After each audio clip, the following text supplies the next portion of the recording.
Revenge with Karen. I knew shit was fucked when I walked into the server room and realized the hum of the cooling fans sounded less like a purr and more like a dying asthmatic wheezing through a straw.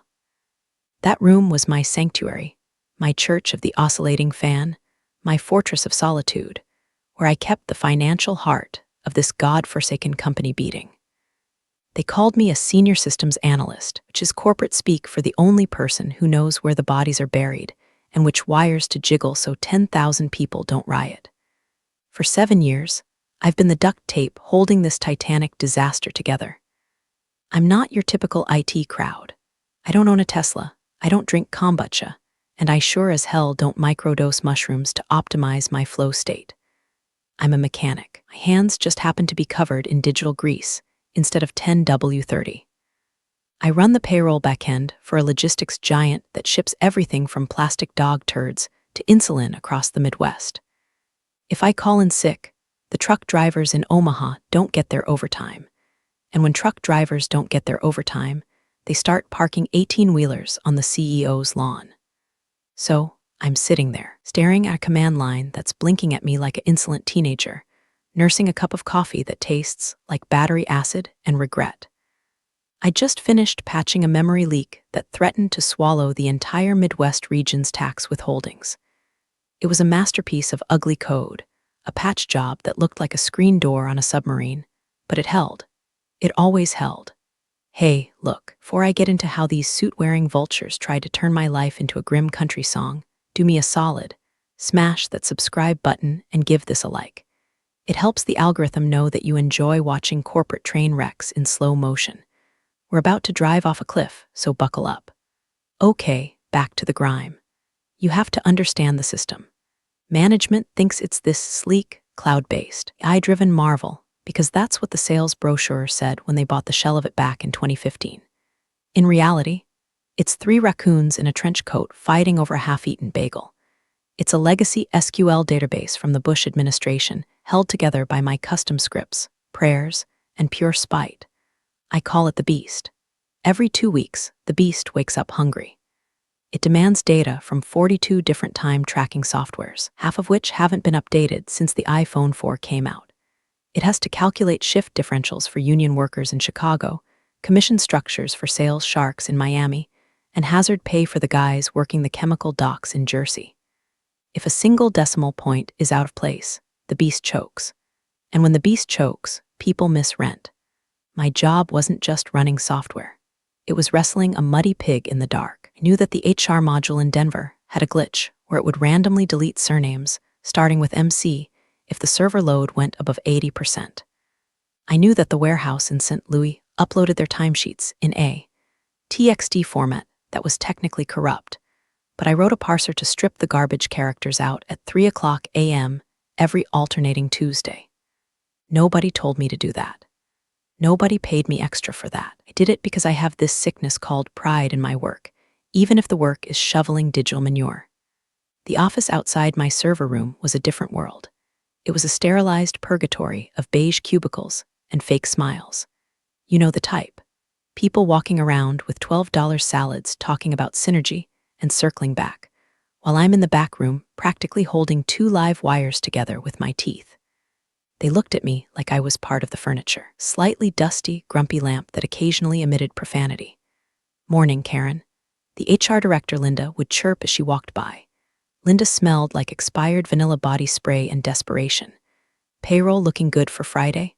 Unless the server catches fire or God strikes me down, Linda, I'd grunt, not looking up from my monitors. Great, you're such a rock, a rock. Yeah, something you step on. Something you ignore until you trip over it. Didn't know that 3 days ago, a ransomware bot tried to tickle our firewall, and I spent 6 hours manually rerouting port traffic while they were all at a team-building waffle breakfast. They ate waffles, I ate stress and Advil. But I liked the stability. I'm 45. I've got a mortgage on a little place that needs a new roof, a cat named Buster who hates men, and a toleration for solitude. I didn't need their praise. I just needed the paycheck and the satisfaction of knowing I was the smartest person in the room, even if no one else knew it. Then came the rumors. You know how it starts. The water cooler talk shifts. The vibe changes. It smells like ozone before a storm. We got acquired, or merged, or strategically aligned. Whatever buzzword they used to justify the incoming bloodbath. A new vice president of operations was coming in from corporate HQ. Looked him up on LinkedIn. His profile picture was one of those black and white shots where he's staring off into the middle distance, looking like he's pondering the solution to world hunger, but really he's just thinking about his golf handicap. His bio was full of words like disruptor, change agent, and visionary. I hate visionaries. Visionaries are just guys who hallucinate problems that don't exist so they can sell you solutions you don't need. I was sitting in my cave, running the pre-check validation for the upcoming cycle, a process that involves scanning 10,000 employee records for errors, when I got the calendar invite. Subject: Operational Sync/Future State Location. VP Office Attendees Karen M, Chad V, VP Brad V. Brad. Who the hell was Brad? I felt a twitch in my left eye. The kind of twitch you get when you see a storm cloud that's shaped like a middle finger. I saved my work. I backed up the scripts to my local drive, a habit born of paranoia and experience. I grabbed my faded lanyard, patted the server rack affectionately like you'd pat a good hunting dog, and marched out into the fluorescent nightmare of the open plan office. The air felt thin. People were typing too quietly. They knew. The office ecosystem is like the jungle. When the lion is hunting, the monkeys shut the hell up. I walked past Linda's desk. She wouldn't make eye contact. She was aggressively typing an email, staring at her screen with the intensity of a bomb disposal expert. Traitor, I whispered under my breath. I reached the VP's office, glass walls, frosted just enough to obscure the incompetence happening inside. I knocked on the glass. Come in, a voice boomed. It sounded like it was practiced in a mirror. I opened the door and stepped onto plush carpet that probably cost more than my car. Sitting behind the mahogany desk was Chad, the visionary. He looked like a Ken doll that had been left in the microwave, shiny, plastic, and slightly melting with age. And sitting on the leather couch, tapping on an iPad, was a kid. He couldn't have been more than 24. He was wearing a vest, one of those puffy Patagonia fleece vests that scream my dad sued the college to get me in. He had hair that defied gravity and a smirk that defied physics. Karen, sit, had gestured to a chair that was significantly lower than his own. Power move. Classic, I sat. What can I do for you, Chad? I've got the pre-check running, so I have about 20 minutes before I need to manually override the Texas tax tables. Chad chuckled. It was a dry, rattling sound.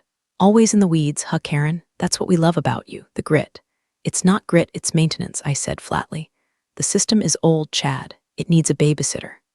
Right. The system, Chad leaned back, tenting his fingers. That's actually what we wanted to talk about. This is Brad.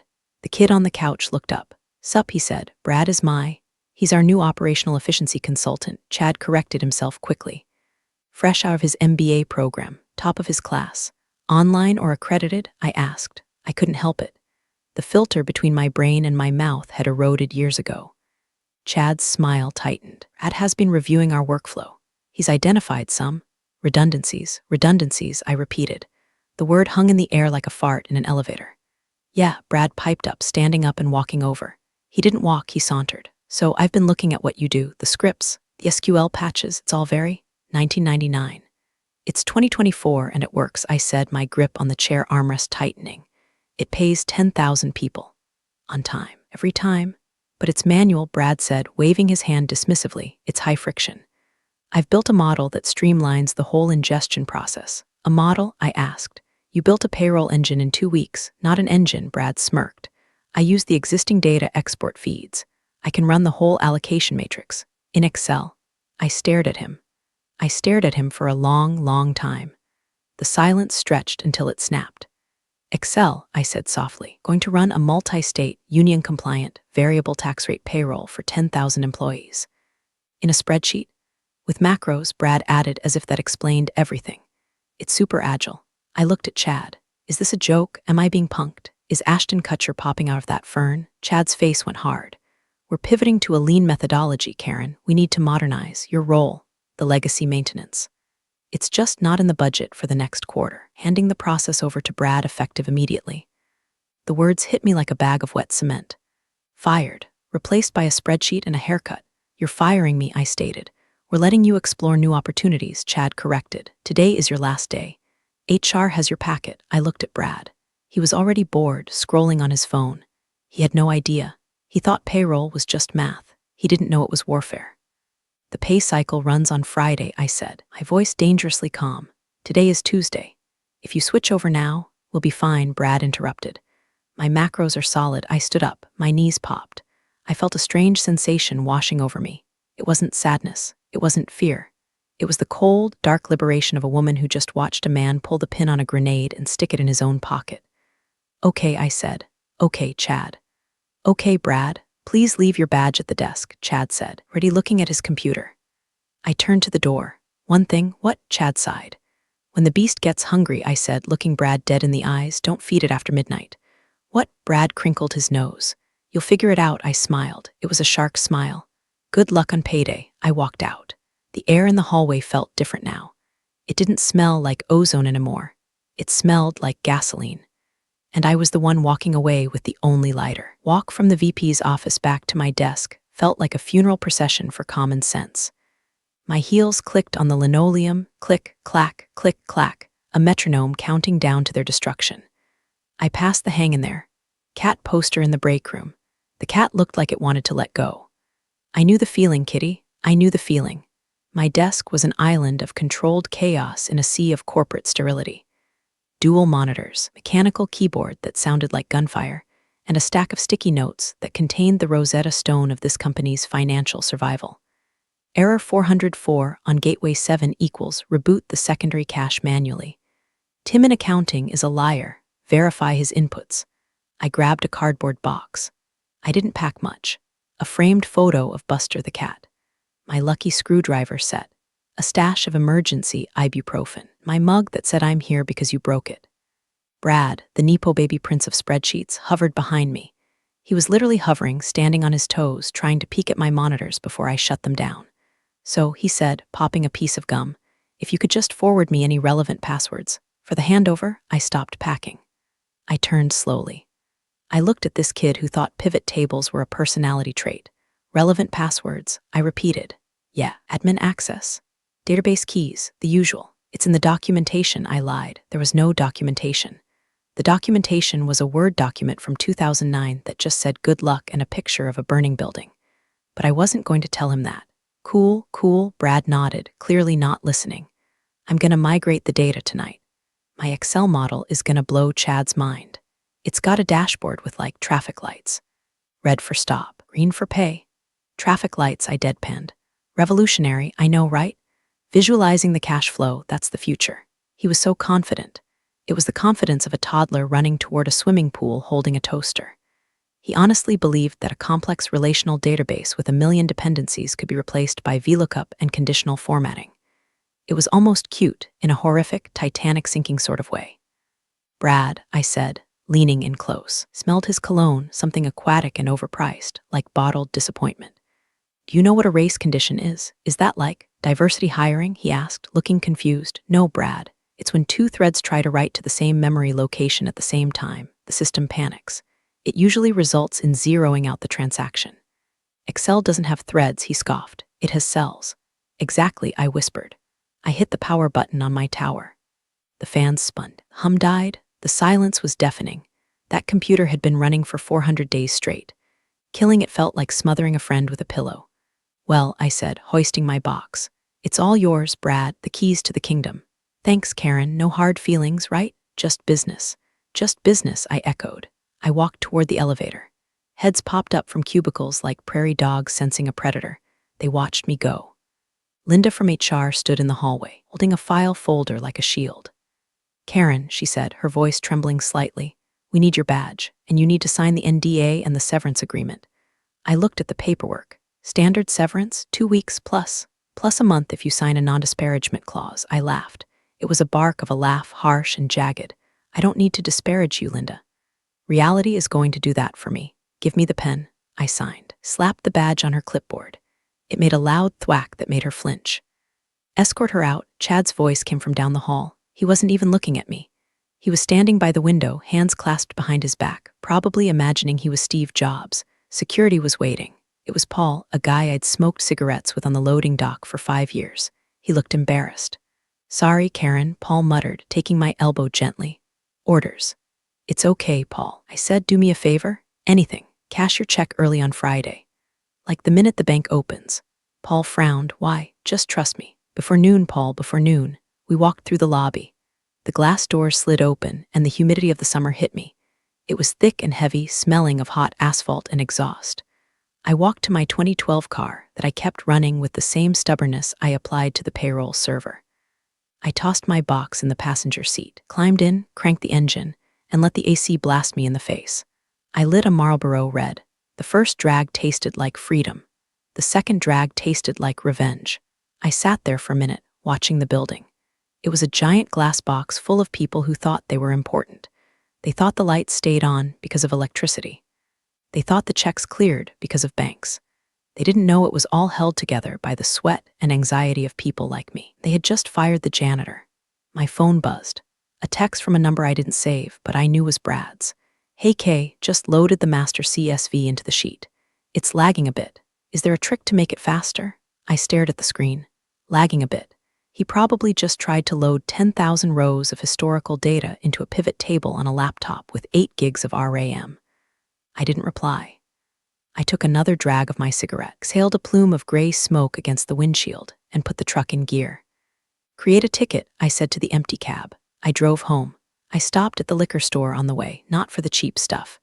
I bought a bottle of good bourbon, the kind you drink when you're celebrating a birth or a death. When I got home, I didn't cry. I didn't rage. I put on my sweatpants, the ones with the bleach stain on the knee, and I sat on my porch. I poured a glass. I watched the sun go down over the neighbor's unkempt lawn. The silence in my head was beautiful. For 7 years, my brain had been a constant ticker tape of deadlines, error codes, and compliance updates. Now, nothing, just the crickets and the ice melting in my glass. But I knew what was happening back at the office. I could feel it. The electrons were colliding. Brad was probably clicking refresh on his spreadsheet, wondering why the wheel was spinning. Didn't know that the raw data from the warehouse time clocks came with a hidden header row that corrupted Excel parsing unless you stripped it with a Python script. He'd find out. Maybe not tonight, maybe not tomorrow, but Friday was coming. Friday is Judgment Day. I took a sip of bourbon. It burned, warm and lovely. My son has an MBA, I mocked, speaking to the cat who had wandered out to join me. Buster, do you have an MBA? Buster licked his butt. Exactly, I said, you're overqualified. Wednesday morning broke with the kind of aggressive sunshine that makes a hangover feel like a personal attack from God. But I wasn't hungover. I was clear, crystal clear. I woke up at 6:30 a.m. out of habit, reached for my phone to check the server logs, and then stopped. My hand hovered over the nightstand, not my monkeys, not my circus. I rolled over, pulled the duvet up, and slept until 10. It was the most rebellious thing I've done since I smoked weed behind the bleachers in 1996. By noon, I was on my couch, watching a documentary about deep-sea squids, eating dry cereal out of the box. My phone was on the coffee table, face down. I'd set it to silent, but I could hear the vibration against the wood. Buzz, buzz, buzz. It started slow. A few texts from work friends. Where are you? Linda said you left. Bro, Brad is running around sweating through his vest. What did you do? I didn't answer. I just watched the giant squid fight a sperm whale. It was a metaphor. I was the squid, or maybe the whale. Either way, someone was getting eaten in the dark. I opened my laptop, my personal laptop, a beat-up ThinkPad running Linux, not the corporate spyware garbage they gave me. I couldn't access the internal servers anymore, obviously. My credentials had probably been revoked before I hit the parking lot. But here's the thing about the beast. It connects to outside vendors, the bank, the benefits portal, the 401k provider. I couldn't log in, but I could see the traffic requests on the public-facing APIs if I knew where to look. And I knew where to look because I built the damn gateways. It was quiet. Too quiet. Usually, on a Wednesday before payroll, the system is screaming. It's pinging the bank for verification tokens. It's batch processing the tax withholdings. Today, flatline. He hasn't even initiated the handshake, I muttered to myself, a piece of cornflake falling onto my shirt. He thinks he can do it all in one batch on Friday. Brad, oh Brad, you sweet summer child. You don't batch process 10,000 payments on the day of. The ACH clearinghouse needs 48 hours to scrub for fraud. If you don't send the preliminary file by Thursday noon, the money doesn't move until Monday. He was treating payroll like Venmo. He thought he could just hit send and instant transfer millions of dollars. My phone buzzed again. A long one, a call. Caller ID, unknown number. I let it ring. It went to voicemail. 2 minutes later, a voicemail notification popped up. I debated listening to it. Curiosity is a hell of a drug. I cracked a beer. It was 1:00 p.m. Judge me all you want and hit play. Hi Karen, it's Brad. Look, I know you're probably taking some personal time, but I'm looking at the overtime calculation for the California drivers. The spreadsheet keeps returning a #ref error. I think the formula is broken.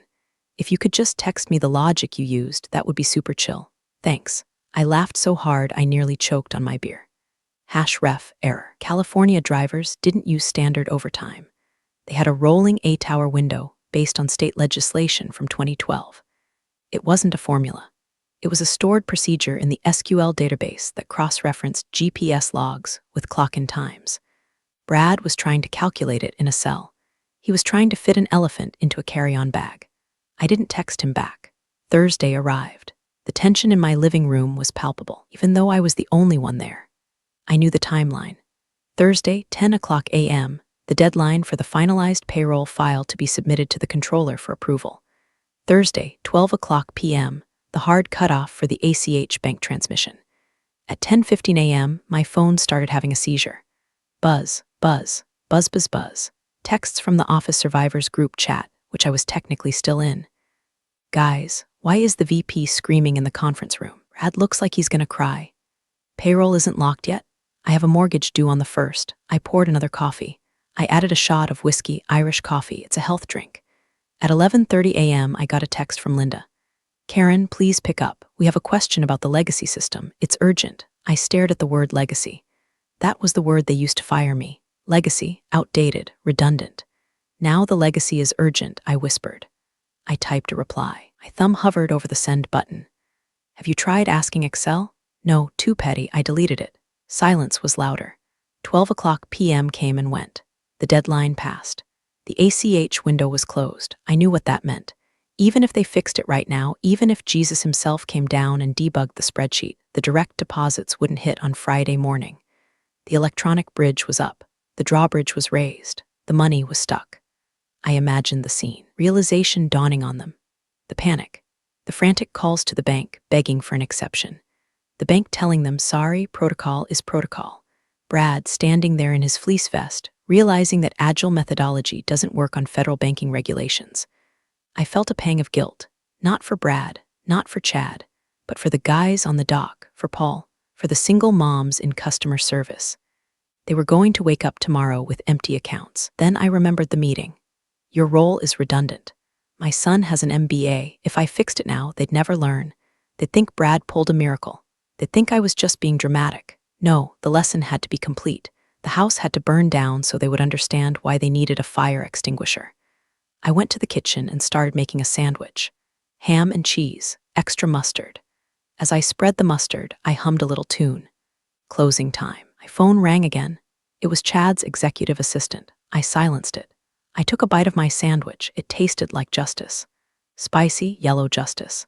Excel can't save you now, boys. You're in the deep end and you fired the lifeguard. By Thursday afternoon, the tremors had started. It wasn't the big quake yet that was reserved for Friday morning, but the plates were shifting. You see, Brad hadn't just missed the ACH deadline.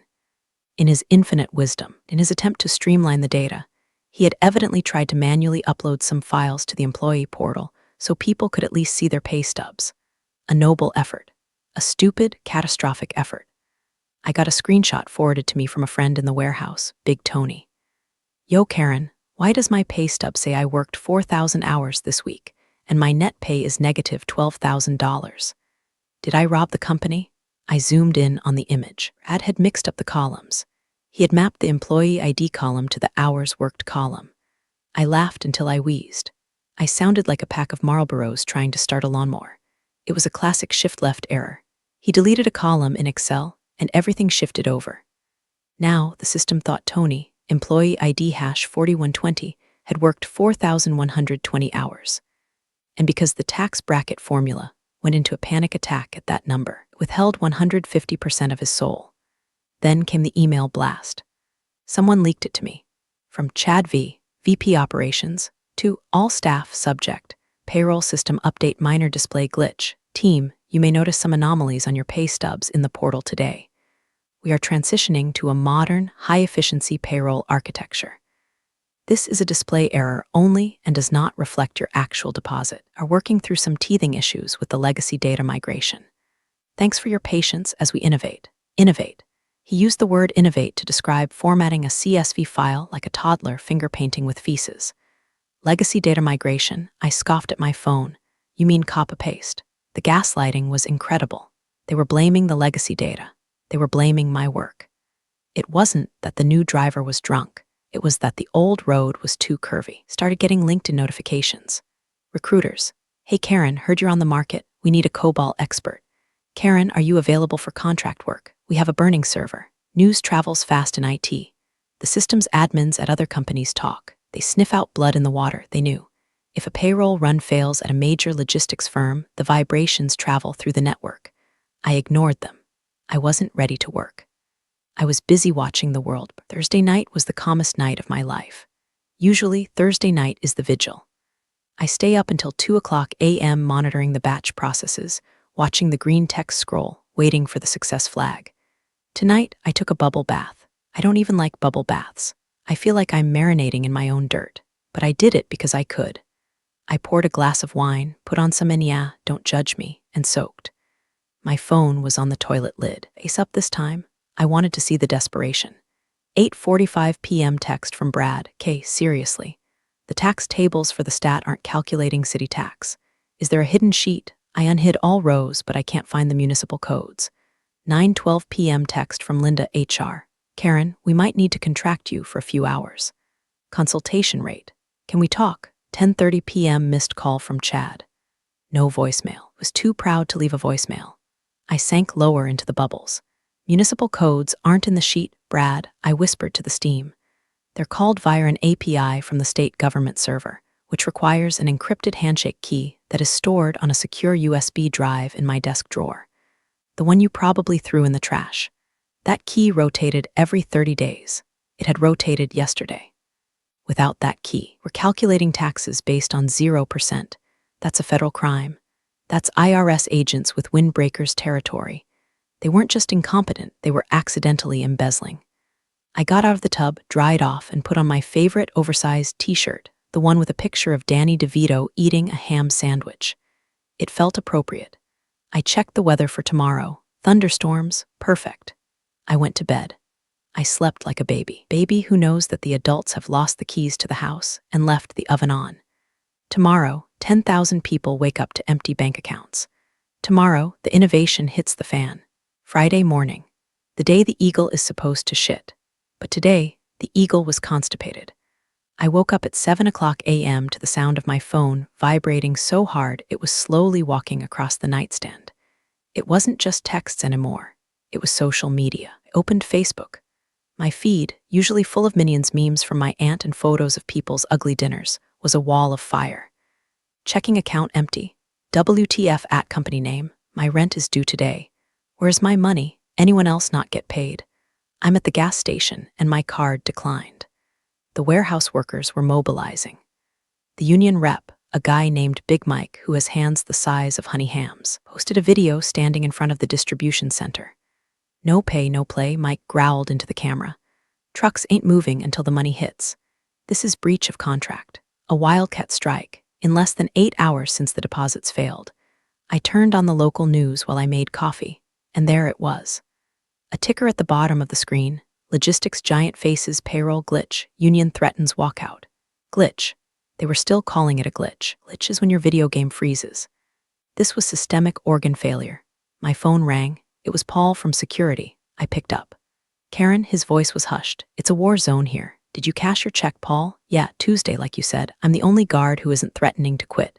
Listen, Chad is screaming at the IT director. They're looking for the backups. Good luck, I said, sipping my coffee. They're saying the backups are corrupt. They're saying you sabotaged them. My grip on the mug tightened. I didn't sabotage shit, Paul. The backups are encrypted. The decryption key is in a script that runs automatically when I log in with my admin credentials. Credentials they deleted. It's a fail-safe. Dead man's switch. If I get hacked, the attacker can't read the backups. If I get fired, well, They're talking about legal, Karen. They're saying they're going to sue you for malicious destruction of data. Let them try, I said. My employment contract says I'm responsible for system maintenance, not post-termination consulting. And the data isn't destroyed.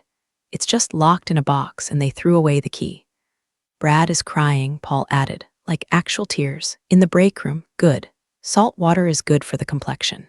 I hung up. The legal threat annoyed me. It was the last refuge of the incompetent. We broke it, so we'll sue you for not being here to fix it. I walked over to my bookshelf. I pulled down a thick binder, Standard Operating Procedures 2018.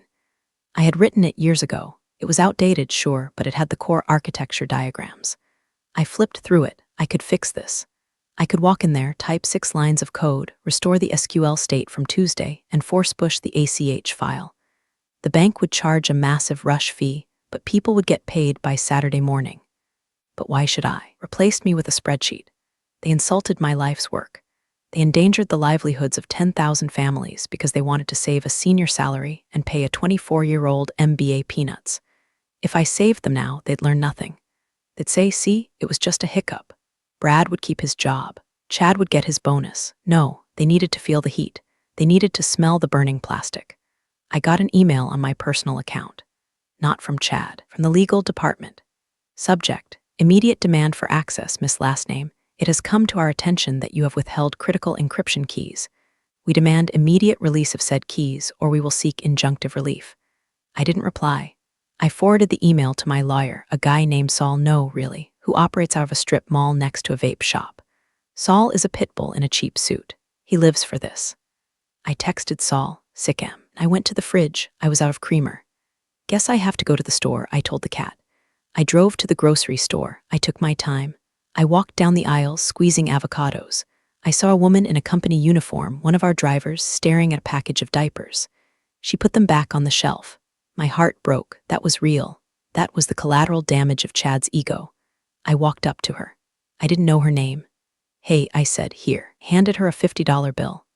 What? No, I can't. She stammered. Take it, I said, company bonus. The system is messed up. It'll be fixed soon. You work there? She asked, looking at my faded jeans and band t-shirt.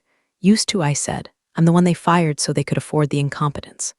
She took the money. Thank you. Don't thank me, I said, my voice hard. Blame Brad. I left the store. My anger was cold now. It had crystallized into something sharp. I wasn't just going to wait for them to call. I was going to make them beg. By 2:00 p.m. on Friday, the company wasn't a business anymore. It was a crime scene. The news had upgraded the story from glitch to crisis. A news helicopter was circling the main distribution hub. Footage showed a line of semi-trucks parked across the exit gates, blocking anyone from leaving. The drivers were sitting on their hoods, eating sandwiches, holding signs that said cash or crash. It was beautiful. It was the French Revolution with diesel fumes. Inside the glass box of the headquarters, things were allegedly devolving into Lord of the Flies. Paul, my inside man, was live texting me the play-by-play. Chad just threw a stapler at the wall. Legal is screaming that they can't get a judge to sign the injunction on a Friday afternoon. IT tried to restore from a backup tape from 2022 and crashed the email server. Now nobody has email. The spreadsheet, the glorious, cursed spreadsheet. Apparently, Brad had tried to fix it one last time.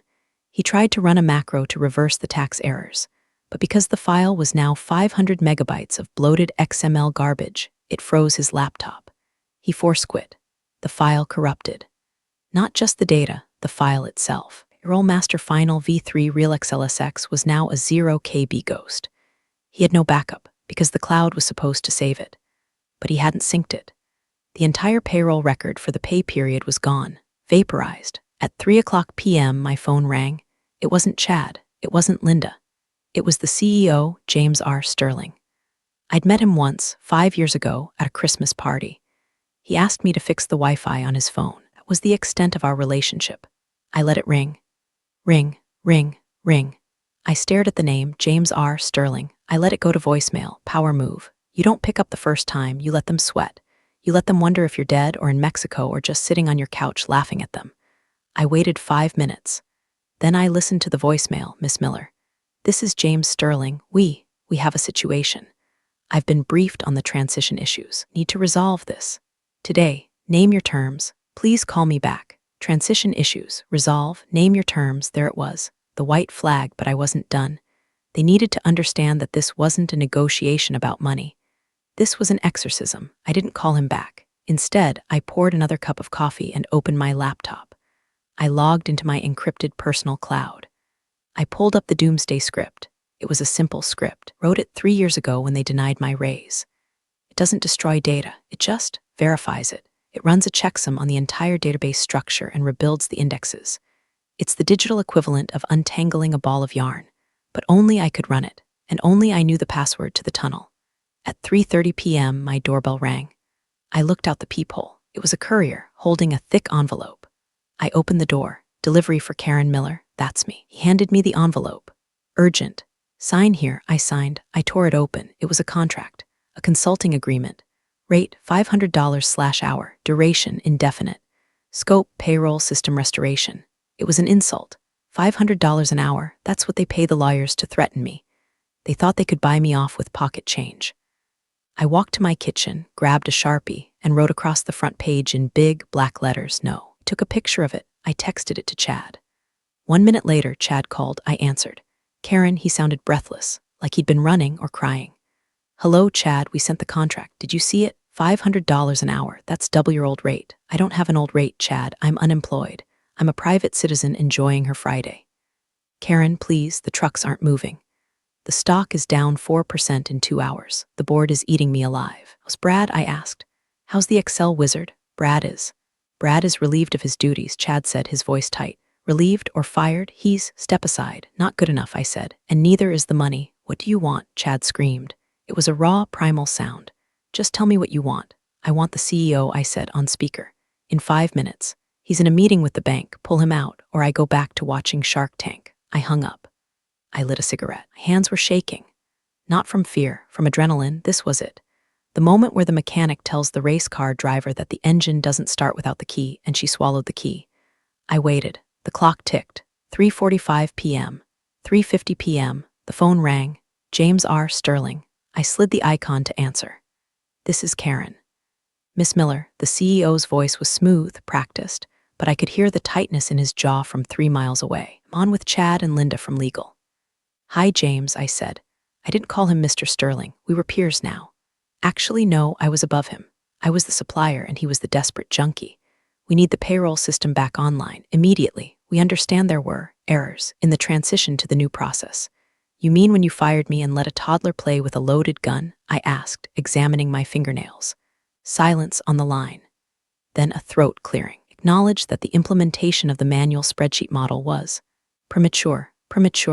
It was malpractice, James. You violated federal labor laws, tax codes in 12 states, and the trust of every person who drives a truck for you. You didn't just break the software, you broke the company. We are prepared to offer you a significant retainer to fix it, James said, rushing past the morality lecture. Name your price. I took a drag of my cigarette. Sent me a contract for $500 an hour. That was cute. What is your number? $25,000, I said. A month, James asked.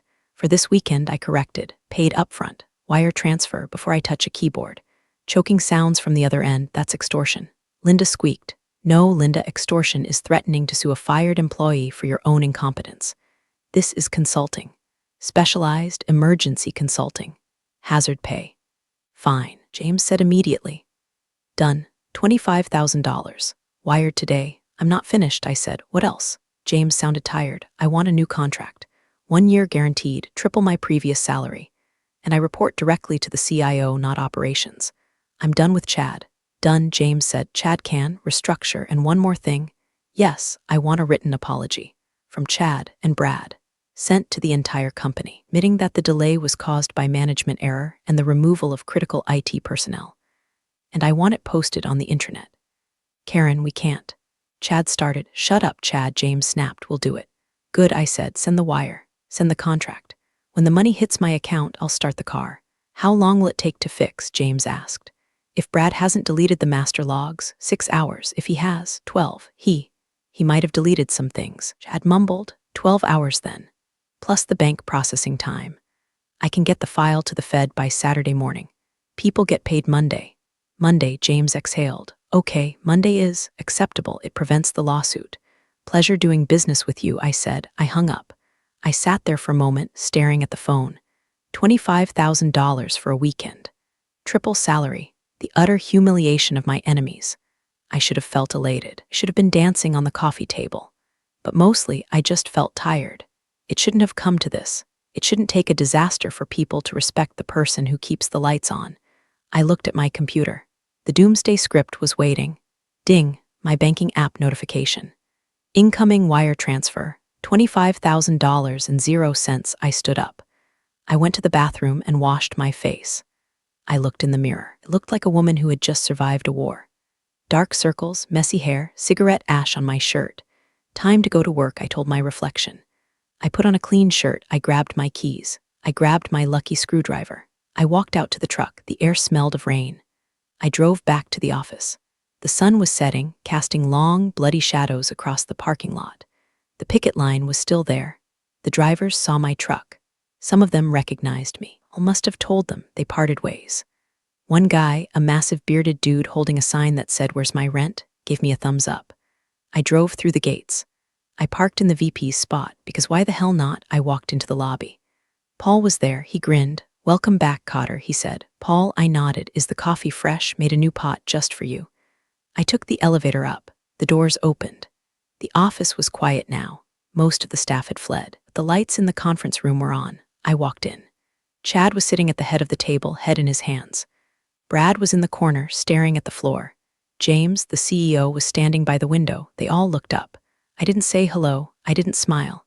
I walked to the server room door, unlocked it with the key they had to give me back, and stepped inside. The hum was there.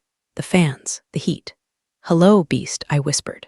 "Did you miss me?" The server room smelled like ozone and stale fear. Brad's cologne still lingered in the air, a phantom scent of failure. I sat down at my terminal. My chair was still adjusted to my height, thank God, and cracked my knuckles. I pulled up the logs. It was a crime scene. Brad hadn't just used Excel. He had tried to force-feed the SQL database with raw text commands he probably found on a Reddit thread titled "How to SQL for Beginners." It locked the transaction tables. The system wasn't dead. It was in a coma, protecting itself from his stupidity. I began to type. Select from payroll staging where status equals locked. 10,000 rows returned. Jesus, I muttered. He had manually locked every single employee record. I started the purge. I wrote a script to kill the hung processes. It was rhythmic. Click, clack, click. The mechanical keyboard sang the song of redemption. The door behind me opened. I didn't turn around. "Karen," it was Brad. His voice was small. "Don't," I said, "don't speak. Don't breathe too loud. You are a ghost, Brad. You don't exist. I wanted to say. The tutorial said that." I spun my chair around. The look on my face must have been terrifying because he took a step back. "The tutorial?" I asked, my voice low. "You tried to run a billion-dollar payroll based on a YouTube tutorial. It worked on the sample data," he whispered. "Sample data is a garden hose, Brad.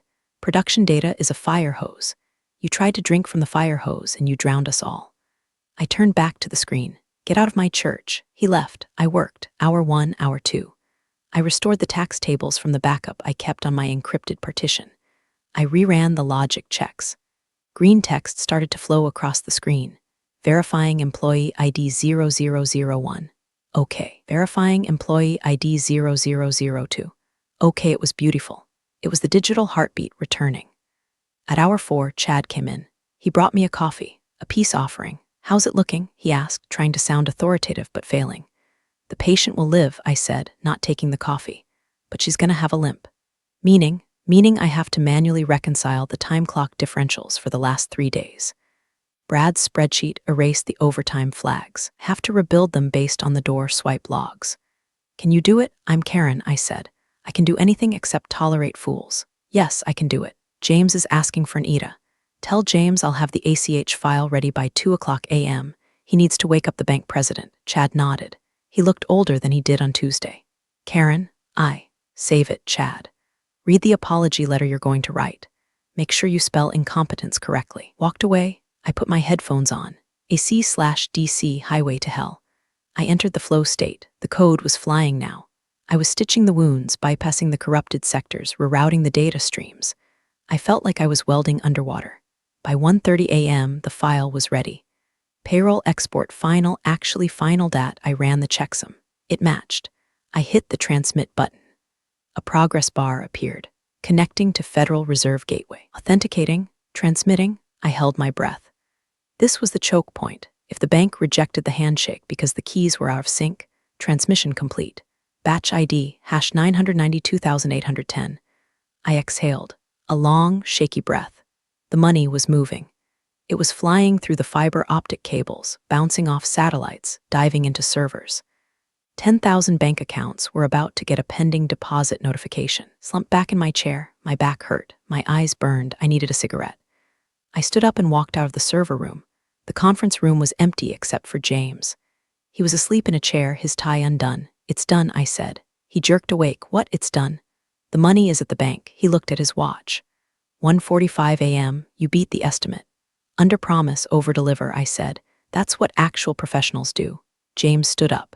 He extended his hand. I looked at it. I didn't shake it. "I'll be in on Monday to sign the new contract," I said, "and to interview my new team. I want 3 junior analysts, real ones, not MBA. I want kids who know how to code and aren't afraid to get their hands dirty." "Whatever you need," James said. "And James?" "Yes, tell Brad to update his LinkedIn. Payroll specialist might be a stretch." I turned and walked to the elevator. I walked out into the cool night air. The trucks were still there, but the drivers were asleep in their cabs. I took out my phone. I texted Paul, "Tell the boys to check their apps." Eagle has landed. I got in my truck. I didn't turn the radio on. I just listened to the engine purr. I drove home. I was $25,000 richer. I had a job that paid triple. I had one. But as I pulled into my driveway, I didn't feel like a winner. I felt like a survivor. Monday morning felt different. Air was cleaner. The sun was brighter, or maybe that was just the reflection off the new contract in my bag. I pulled into the parking lot at 8:55 a.m. I didn't park in the back. I parked in the visitor spot right up front. Technically, I was a consultant now. I walked in. The receptionist, a sweet girl named Sarah, looked up. Her eyes went wide. "Karen, oh my God, thank you," she whispered. "My rent check cleared this morning." "You're welcome, Sarah," I said. "Spend it all on avocado toast." I walked to the elevator. People were looking at me, not the way they used to, like I was furniture. They looked at me like I was a wizard who had just slain a dragon. There was fear and there was respect, mostly fear. That works. I went to the IT floor. My old desk was still there, but it was empty. Brad's stuff was gone, no fleece vest, no gum wrappers. I walked into the VP's office. Chad was there. Looked like he hadn't slept all weekend. "Karen," he said, standing up. "Sit down, Chad," I said, taking the chair opposite him. "Did you post it?" He nodded. He turned his monitor around. There, on the company intranet homepage, was a text box. "Official statement regarding payroll delay. We sincerely apologize. Management error. Underestimation of system complexity. Rapid transition failure. A restructuring our operations department to ensure this never happens again." It didn't name Brad explicitly, but everyone knew. "Where is he?" I asked. "Brad has decided to pursue other opportunities," Chad said. "He's going back to school. Law school, I think." "God help the legal system," I muttered. "And me?" Chad asked.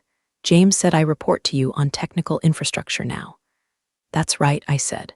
"No more visionary ideas, Chad. No more disrupting. Now on, if you want to change a printer cartridge, you run it by me. If you want to update Adobe Reader, you submit a ticket. You are on a leash. A very short, very digital leash." Chad swallowed hard. "Understood." I stood up. "I'm going to my new office." "I assume you cleared out the corner one?" "Yes, it's ready." I walked to the corner office. It had windows, it had a view of the highway, it had a door that closed. I sat down in the leather chair. It was comfortable. I opened my laptop. The beast was purring, all systems green. I took a sip of my coffee. This is the thing about the modern world. People think it runs on money or politics or innovation. It doesn't. It runs on millions of lines of ugly spaghetti code written by tired people in dark rooms. It runs on the invisible glue that holds the crumbling infrastructure together. They tried to cut the glue. They thought they didn't need it. They thought they could replace the mechanic with a brochure. They learned. I checked my bank account again. The numbers were nice, but the feeling of control, that was better. I pulled up a terminal window. I typed a single command. Uptime system up, 0 days, 8 hours, 12 minutes. It was a fresh start. I leaned back, put my feet on the desk, boots and all, and lit a cigarette. "Yeah, you're not supposed to smoke inside." What are they gonna do? Fire me. I'd like to see them try. The phone on my desk rang. Payroll operations, Karen speaking. Hey Karen, it's James Sterling. What can I do for you, James? Just wanted to say, thanks, and that smell is something burning. I took a long drag. Just the bridges I burned, James, just the bridges. I hung up. I turned on my Danny DeVito asthma playlist. I opened a new spreadsheet. Project Total System Rewrite. Estimated cost, $2 million. Lead consultant, Karen Miller. I smiled. Don't mess with the janitor. We have the keys to everything. And to all the Brads out there with their Excel sheets and their vests, check your formulas, boys. The real world doesn't have an undo button. Appreciate you sticking around, you wise old rebels. Smash that subscribe button, or this fossil might just cause another epic fiasco.